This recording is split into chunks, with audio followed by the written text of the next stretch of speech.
కాబట్టి సేవలో అయినా, అయిపోయింది ఇక ముగిస్తున్నాను, జీవితంలో అయినా, క్రీస్తుని సంపాదించుకునే విషయంలో అయినా, దేవుణ్ణి అడిగే విషయంలో అయినా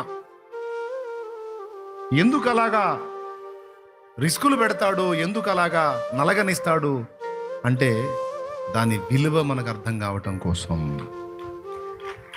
రెండవది, అలా పోరాడి సాధించుకున్నప్పుడు దొరికే తృప్తి ఉంటుందే, అది వేరు. అది చాలా గొప్పగా ఉంటుంది. కష్టపడి ఒక్కొక్క ఆత్మని ఒక సంఘంగా కట్టి ఒక సమూహంగా వారిని చూసినప్పుడు కలిగే తృప్తి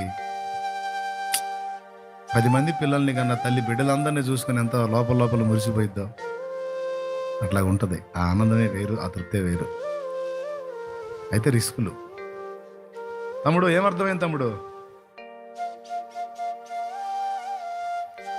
మరి ఇప్పుడు ఏమైనా సణుగుదామా, దేవుణ్ణి కొనుగుదామా? ఇందులో మళ్ళీ కొన్ని చేదైన అనుభవాలు,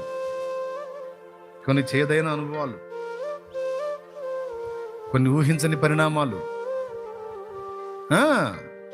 అన్నీ ఎదుర్కోవాలి, తట్టుకోవాలి, నిలబడాలి, విశ్వాసాన్ని కాపాడుకోవాలి, యేసయ్యని గెలుచుకోవాలి, ఆయన పనిలో విజయాన్ని కూడా గెలుచుకోవాలి, సాధించుకోవాలి.